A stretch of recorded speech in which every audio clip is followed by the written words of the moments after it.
Once one of the oldest and most respected car brands in Britain, for nearly a century, Rover grew into a symbol of British engineering. But fast forward to 2005, and Rover was gone. To understand what went wrong, we need to roll back to 1986. That is when the British government reorganized several struggling manufacturers into the Rover Group. The group included brands like Land Rover, Mini, MG, Leyland Trucks, and Rover itself. At the time, the United Kingdom car industry was in rough shape. American companies like Ford and General Motors, through their Vauxhall brand, were battling it out in the low-cost market. Volkswagen, meanwhile, aimed for higher quality but still kept prices reasonable. To revive the national auto industry, the Thatcher government handed Rover a leading role. But not every brand survived. The legendary Austin had already been producing outdated cars like the Allegro and Maestro, which were seen as low quality, so Austin was shut down and folded into Rover. The group's commercial vehicle division was sold off, and Rover focused more heavily on its partnership with Honda, which had begun earlier under British Leyland. This partnership led to models like the Rover 800 and 200, which were popular with British customers in the late 80s. Thanks to Honda's engineering and design, Rover finally seemed to find its footing. The brand was once again taken seriously, and for the first time in years, it looked like Rover had a future. But in 1988, the government sold Rover to British Aerospace, a defense contractor with little experience in the car business. They began restructuring immediately, focusing on quality and pushing Rover into higher-end markets. New models like the rugged Defender and the more luxurious Discovery began appearing in showrooms. Eventually, even the Range Rover turned into a full-fledged luxury SUV, all while retaining its legendary off-road capabilities.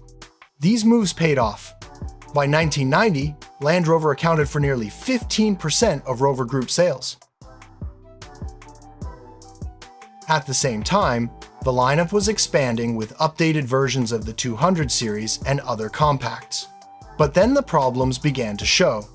Rover was still heavily reliant on Honda for technology, parts, and engineering, and by the early 90s, Honda had its own plans to build factories in the United Kingdom and compete directly. That made Rover more of a liability than a partner. Honda started placing restrictions on how Rover could use its technology and demanded higher fees for existing agreements. Rover's rivals were also catching up fast with fuel-efficient 16-valve engines. Meanwhile, British Aerospace was facing its own financial challenges. Instead of investing in new partnerships for Rover, it chose to cash out. In 1994, BMW bought the Rover Group for £800 million, roughly $1.25 billion at the time. It was a big move for BMW, and Rover seemed like a good deal. A prestigious brand, a strong market presence, and access to Land Rover and Mini. At first, it seemed like a smart acquisition. BMW continued to invest in Rover. In 1997, the company poured $600 million into updating the model range. They placed a big bet on Mini, designing a modern version that would later become a global success. But while Mini flourished, Rover stumbled. BMW focused more on Mini and Land Rover than on Rover's aging lineup.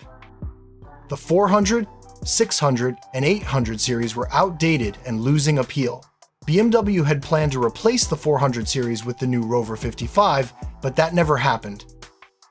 Instead, they launched the Rover 75 in 1999. It was supposed to replace both the 600 and 800 series. It looked great, with solid materials, a refined interior, and stylish retro design. But that retro styling, pushed by BMW to reflect British heritage, ended up alienating buyers.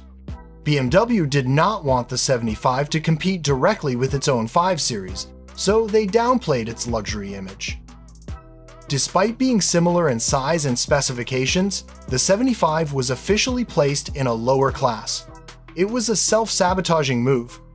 Although the 75 was well designed, perhaps even one of the most beautiful sedans of its time, it did not sell. Retro designs worked for niche buyers, but not for mass market success. By the year 2000, Rover sold just 28,000 units. less than what BMW had hoped to sell in a single year. Rover's new models like the 25 and 45 also carried the same retro DNA and suffered the same disappointing sales. Mini was booming, Land Rover was profitable, but the core Rover brand was sinking fast. BMW had already invested over $2.5 billion into the group, with plans to spend even more, but in the year 2000, they decided to pull the plug. Land Rover was sold to Ford for £1.8 billion. Mini stayed with BMW, and Rover was sold to a British investment group called Phoenix Venture Holdings for the symbolic sum of just £10. Yes, £10. BMW did agree to provide hundreds of millions in interest-free loans to keep Rover running temporarily, but the writing was on the wall.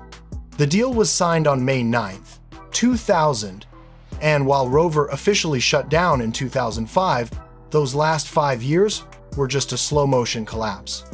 In 2004, Rover even rebadged a cheap Indian car, the Tata Indica, as the CityRover. It was a disaster. One journalist wrote, "Rover is dead. This is the end," after driving it. And he was right. In the end, Rover's legacy was carved up by Chinese companies. The Rover name was officially retired in April 2005. One of the last models, the 75, lived on in China as the Roewe 750. So why did BMW even buy Rover in the first place? Many analysts believe BMW simply did not realize what they were getting into. Rover looked like a bargain. 700,000 cars of production capacity for a price lower than BMW's own annual output. But BMW underestimated the challenges of Britain's post-nationalized auto industry and overestimated how fast they would see a return. The retro strategy failed, and BMW shareholders started demanding answers. In the end, BMW kept Mini, sold Land Rover at a profit, and wrote off Rover as a costly mistake. Could Rover have been saved? Maybe, with smarter design choices and a clearer focus. But history had other plans. Thank you for staying with me on this journey. If this story moved you, like, share your thoughts below, and subscribe for more tales from the rise and fall of the automotive world. Until next time, as always, have a wonderful day.